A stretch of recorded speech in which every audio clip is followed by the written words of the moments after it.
اللهم صل على سيدنا محمد يا رب صل وسلم دائما ابدا على حبيبك. بھائی کا سوال یہ ہے کہ جمہوریت تو اسلام میں ہے ہی نہیں، لہذا ہم اگر ووٹ دیتے ہیں یا ٹیکس دیتے ہیں تو اسی جمہوری نظام کو سپورٹ کر رہے ہیں. دیکھیں آپ کے سوال کی بیس ہی غلط ہے. یہ آج کل نوجوانوں میں بہت چیز اٹھائی جا رہی ہے کہ اسلام میں جمہوریت نہیں ہے، اور اس سے کیا ہو رہا ہے کہ ان کو بغاوت پہ اکسایا جا رہا ہے، ریاست کے خلاف، اسٹیٹ کے خلاف. جو بھی اس طرح کی گنتیاں سکھا رہے ہوتے ہیں نا، وہ اصل میں ریاست کے اگینسٹ جا رہے ہوتے ہیں، حالانکہ وہ یہ نہیں جانتے کہ اسلام میں جمہوریت کا جو لفظ ہے نا، اسلام نے کوئی ایک حکومت کا طریقہ رکھا ہی نہیں ہے. اسلام آم کھانے سے مطلب رکھتا ہے، پیڑ گننے سے مطلب نہیں رکھتا. اسلام کہتا ہے جو جس زمانے میں سوٹیبل طریقہ اس زمانے سے اسی طریقے سے حکومت آئے گی. میں اس پہ دلائل میرا پورا ایک کلپ میں ریکارڈ کروا چکا ہوں. ہوتا یہ ہے کہ جب یہ بات کی جاتی ہے جمہوریت نہیں ہے، جمہوریت نہیں ہے، خلافت، اس سے اسٹیٹ کے خلاف بغاوت. حالانکہ جتنی واضح بخاری مسلم کی صحیح احادیث اسٹیٹ کے خلاف بغاوت کے خلاف ہیں، اتنی احادیث جمہوریت کے بارے میں نہیں ہے. بخاری مسلم کی حدیث ہے، رسول اللہ صلی اللہ علیہ وسلم نے فرمایا اسمعوا واطیعوا ولو سلط علیکم رجل حبشی کأن رأسہ ذبیبہ. اب آپ دیکھو یہ بخاری کے الفاظ کیا ہیں. آپ صلی اللہ علیہ وسلم نے فرمایا اگر تم پر مسلط ہو جائے، مسلط ہونا ایک بادشاہ زبردستی طاقت کی بل بوتے پر کیا ہو گیا آپ پر مسلط، یہ کیا اسلام میں ہے؟ لیکن نبی فرما رہے ہیں اگر ہو گیا ایسا، ایک آدمی اس نے سب کو لوگوں کو قتل کر کے اور تباہی پھیلا کے نا، اتنی پاور تھی، اس کے بعد بالآخر گورنمنٹ چھین کر اس نے اپنے ہاتھ میں لے لی. غیر شرعی طریقے سے آیا نا، ایک بات. دوسری بات، آیا غیر شرعی طریقے سے، لیکن ہو سکتا ہے اہل ہو، غلط طریقے سے آیا لیکن اہل ہے. نبی نے فرمایا نہیں، اہل بھی نہیں حکومت کا. رجل حبشی، حبشی غلام، عبد حبشی، غلام ویسے بھی اسلام میں حکومت کرنے کا اہل نہیں ہوتا. غلام ہے اور ہے بھی حبشی. حبشی کا مطلب بالکل پڑھا لکھا نہیں ہے. ہوتے ہیں نا حبشی لوگ بالکل جنگل کا آدمی ہے.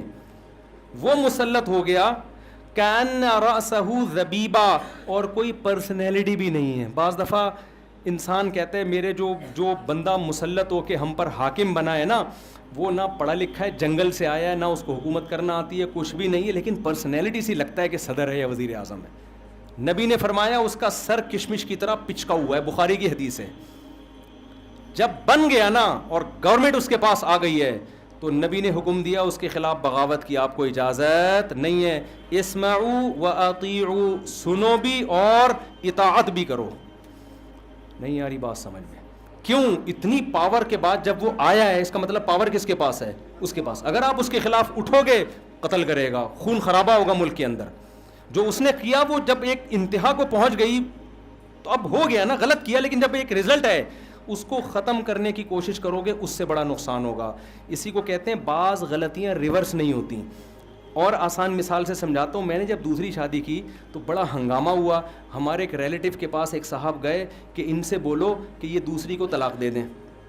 ان ریلیٹیو نے کہا، میرے ریلیٹیو نے کہا کہ دیکھو ہم سے پوچھ کے نہیں کی، اور وہ بھی خلاف تھے دوسری شادی کے کہ اس نے غلط کیا دوسری کر کے. ان کی رائے یہ تھی، لیکن انہوں نے یہ الفاظ کہے، مجھے ایسے خاندانی الفاظ یاد رہ جاتے ہیں. انہوں نے کہا یار اب ایک دوسری شادی کر کے اگر غلط کیا ہے نا تو طلاق دینا اس سے بھی غلط ہوگا.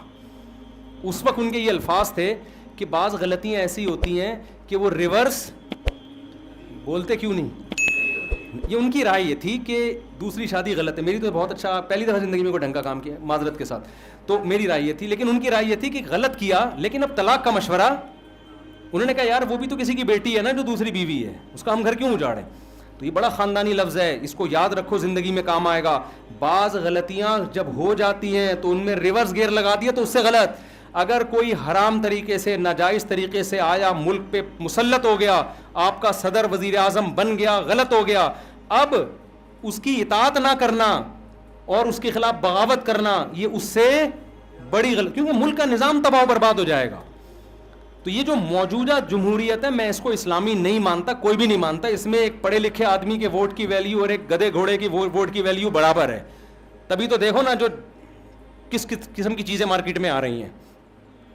تو یہ نہیں ہے. لیکن جب آپ اس کو چینج نہیں کر سکتے تو اسی میں خیر کی کوشش کریں, اس کے خلاف آپ خروج نہ کریں. آپ کو اسٹیٹ میں کوئی ایسا کام کرنا جس سے ملک ٹکڑے ٹکڑے ہو جائے, ملک کا امن برباد ہو جائے, یہ زیادہ غلط ہوگا. سمجھ گئے بات کو کہ نہیں سمجھے؟ تو وہ تو کرتوتوں کی سزا تو ہے, لیکن کرتوتوں میں ایک ووٹ دینا بھی تو ہے نا.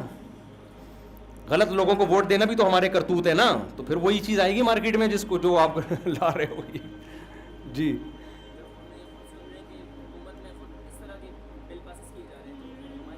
ہاں دیکھیں, حکومت کے خلاف بغاوت کا تو اسلام میں تصور نہیں ہے, جو خاص طور پہ ان حالات میں, اس سے ملک برباد ہو جائے گا. اب جو قانون غلط پاس ہو رہے ہیں, آپ کے پاس ایک حق ہے. عوام کا احتجاج کا میں نے بتایا اثر ہوتا ہے. آپ احتجاج کرو نا بھرپور طریقے سے. مذہبی جماعتیں احتجاج, مذہبی جماعتوں کے بھی 2-4 کام رہ گئے ہیں, نعرے رہ گئے ہیں. اگر وہ اس پہ کنٹینر لگائیں یار کہ یہ قانون ہمیں منظور نہیں ہے, پوری قوم ان کا ساتھ دے گی. پوری قوم ساری LGBT تھوڑی ہے نا, اکثر لوگ اب بچے ہوئے ہیں. 4-6 LGBT قسم کے فیلنگس جن کی الگ سی ہوں گی وہ کھڑے ہوں گے وہاں پہ, وہ ان کی ویسے ہی کوئی نہیں سنے گا. ان کے حق میں کچھ فیلنگس والے وہاں کھڑے ہو گئے تو کتنے آ جائیں گے؟ 2-4 کنٹینر سے بڑا رش نہیں ہوگا. لیکن اگر یہ قانون چینج نہیں کیا نا تو پھر 2-4 میں اور آپ رہ جائیں گے, باقی سارے کی فیلنگس کیا ہو جائیں گی. ایک چٹکلا سنا دوں آپ کو. ایک بادشاہ کے ہاں, ایک بادشاہ کو کسی نے بتایا, کوئی خواب واب آیا ہوگا کہ بادشاہ سلامت, بارش ہونے والی ہے اور اس بارش کا جو بھی پانی پیے گا وہ پاگل ہو جائے گا. بادشاہ بڑا پریشان کہ یار بارش تو پورے ملک میں ہوگی اور پانی تو, بارشوں کا پانی تو ہر جگہ شامل ہوتا ہے. وزیر سے مشورہ کیا, وزیر بڑا عقل مند تھا, اس نے کہا کہ ہم اپنے لیے 100 سال کا پانی کوئی ڈیم بنا کے اسٹور کر لیتے ہیں, چھپڑا ڈال دیں گے اس کے اوپر, ہم دونوں اسی سے پیا کریں گے, قوم کو پاگل ہونے دو. بادشاہ نے کہا بڑا ٹائٹ مشورہ ہے بھائی. ڈیم بنایا اپنے اور وزیر کے لیے اور اس کو چھپڑا ڈال کے بند کر دیا, اور بارش ہوئی, ساری قوم پاگل ہو گئی نا پانی پی پی کے. یہ دونوں عقل مند بچ گئے. اب جب یہ دونوں عقل مند ہیں, باقی سارے پاگل, تو پاگل سارے ایک جیسے ہوتے ہیں. اب ان پوری قوم کو یہ 2 پاگل لگنے لگے. سمجھ میں آ رہی ہے بات؟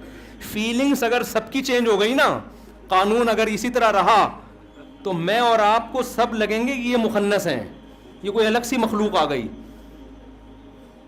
یعنی ہم جو چند لوگ بچے ہوئے, اللہ ہم سب کو بچا کے رکھے, یہ ان کا راج ہوگا فیوچر میں, اور ہمیں لوگ سمجھیں گے یہ عجیب سی مخلوق آ گئی, یہ آدمی ہے داڑھی رکھی ہوئی ہے, اسے ساڑی کیوں نہیں پہنی ہوئی اس آدمی نے, یہ لپسٹک لگا کے کیوں نہیں گھوم رہا, یہ مردوں کی طرح کیوں بات کر رہا ہے. تو یہ ہو جائے گا, اس کا نام طارق مسعود کیوں ہے. یہ اس طرح کی چیزیں ہمیں لوگ پاگل سمجھیں گے. اور کوئی خاتون, کوئی مثال کے طور پر کوئی بھی نام فرض کر لو, کوئی وحیدہ نام ہے کسی خاتون کا, لوگ کہیں گے یار یہ حیرت ہے, یہ ساڑی پہن کے گھوم رہی ہے, حیرت, اس کے ہاتھ میں چوڑیاں ہیں, اس کو تو نسوار رکھنی چاہیے یوں کر کے, ٹھیک ہے نا, مردوں والے کام کرنے, اس کو تو گٹکا کھانا چاہیے. تو یہ سیٹ اپ ہو جائے گا. مسجد کا امام نے ساڑی کیوں نہیں پہنی ہوئی, یہاں تک ہو جائے گا.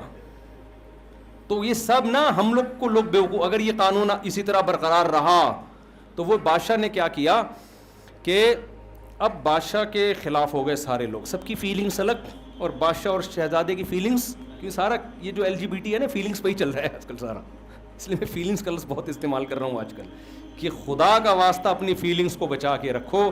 اور فیلنگس بچانے کا طریقہ یہ, بالغ ہوتے ہی جلد سے جلد شادی کرو تاکہ تمہیں اپنے مرد ہونے کا احساس جب ٹائم پہ شادی ہو جائے نا, انسان جب دلہن گھر میں آتی ہے تو آدمی کو احساس ہوتا ہے یہ شی ہے اور میں کیا ہوں, ہی ہوں, یہ احساس اس کو اگر شادی میں تاخیر ہو گئی تو تھوڑے دنوں بعد جب غلط لڑکوں سے واسطہ پڑے گا تو آدمی بھول جائے گا کہ میں کیا ہوں, ہی تو یہ ہے, ٹھیک ہے نا, میں کیا ہوں. پھر یہ فیلنگز یہاں سے چینج ہوتی ہیں. تو خدا کا واسطہ اپنی فیلنگز کو بچانے کے لیے ضروری ہے شادی کرو, اور جتنی کرو گے اتنی آپ کی ہی والی فیلنگز, جب ایک بیوی ہوگی آپ کو لگے گا میں ہی, ایک اور شادی ہوگی ہی, ٹھیک ہے نا, 4 شادیوں پہ ہی کو 4 سے ضرب دے دو, مردانگی کا احساس ہوگا آدمی کو, یار آدمی کے بچے ہیں, لڑائیاں ہوتی ہیں, پٹے ہوتے ہیں, اپنی بات. جی بھائی بس کیا کریں جی حضرت, آپ دعا کریں. سوتیلے بچے کچھ نہیں کرتے, تو بچے آپس میں محبت سے ہی رہتے ہیں. بیویاں لڑتی ہیں تو ان کو الگ الگ رکھو نا. میں کہتا ہوں خدا کی قسم ہی ہونے کا احساس پیدا ہو جائے نا, یہ احساس تمام نعمتوں سے بڑھ کر ہے. بھلے وہ لڑیں آپس میں, پڈے کریں, لیکن ہی کا احساس ہو جائے نا, یہ بہت ہی سے گزرے گی ساری زندگی. فیلنگس چینج ہو گئی تو برباد ہو گئے. خیر جی بالکل صحیح سنا آپ نے. سنی سنائی باتوں پہ بعض دفعہ یقین کر لیا کریں. میں یہ کمپلیٹ کر لوں بادشاہ والا واقعہ. تو اب جو تھا فیلنگ اس کی جو قوم کی فیلنگس ہو گئیں چینج. اب ان کو بادشاہ اور وزیر بے وقوف لگے. سارے تو پاگل تھے نا, ایک جیسی باتیں کرتے تھے. بادشاہ وزیر لگے کہ یار یہ عجیب سی باتیں سمجھ. تو انہوں نے بادشاہ اور وزیر کے خلاف جلوس نکالنا شروع کر دی کہ بادشاہ وزیر پاگل ہیں, ان کو یہاں سے نکالو, کوئی دوسرا بادشاہ لے, یہ پاگل نہیں چلے گا. اب بادشاہ حیران ہو گیا کہ یار یہ بڑا لینے کے دینے پڑ گئے. وزیر سے بولا کہ یار اب کیا کریں یار, یہ تو پوری قوم ہمارے خلاف ہو گئی. تو وزیر نے کہا ایک ہی آپشن ہے بھائی, ہم بھی تھوڑا سا پانی پی لیں, ہم بھی پاگل ہو جائیں. تو بھائی یا تو اللہ نہ کرے ہم ایسے ہو جائیں گے, فیلنگس چینج کروانی پڑیں گی ہم کو بھی. اور ظاہر ہے ایسا انشاءاللہ ہم قیامت تک, اللہ نے مرد بنایا, یہ اللہ کی بہت بڑی نعمت ہے. عورت کو اس پہ شکر ادا کرنا چاہیے, اللہ نے عورت بنایا. اللہ مخنث بھی تو بنا سکتا تھا نا, تو اللہ کا بڑا فضل ہو گیا. مرد ہے تو مرد بنائے, اس پہ فخر کرو. تو ہمیں تو ان فیلنگس کو بچا کے رکھنا ہے. تو ہم نہیں وہ پانی پئیں گے اور پاگل نہیں بنیں گے. تو اس لیے اس قانون کے خلاف احتجاج کرو, آواز اٹھاؤ, سوشل میڈیا پہ, فیس بک پہ بھرپور. میں کوئی وائلنسی پھیلانے کا نہیں کہہ رہا آپ کو, کوئی مار دھاڑ, کوئی سخت ایسی چیزیں نہ کرو, اس سے نقصان نہیں ہوتا ہے, فائدہ نہیں ہوتا. لیکن جو آپ کا قانونی حق ہے اس کو تو استعمال کرو نا. احتجاج آپ کا قانونی حق, اس کو بھرپور استعمال کرو. مفتی طارق مسعود صاحب کے بیانات سننے کے لیے youtube.com/مفتی طارق مسعود کو سبسکرائب کریں. اور اگر آپ لائیو ویڈیو کو کبھی بھی مس نہیں کرنا چاہتے ہیں تو سبسکرائب کرنے کے بعد بیل آئیکن پہ کلک کرنا مت بھولیں. جزاک اللہ.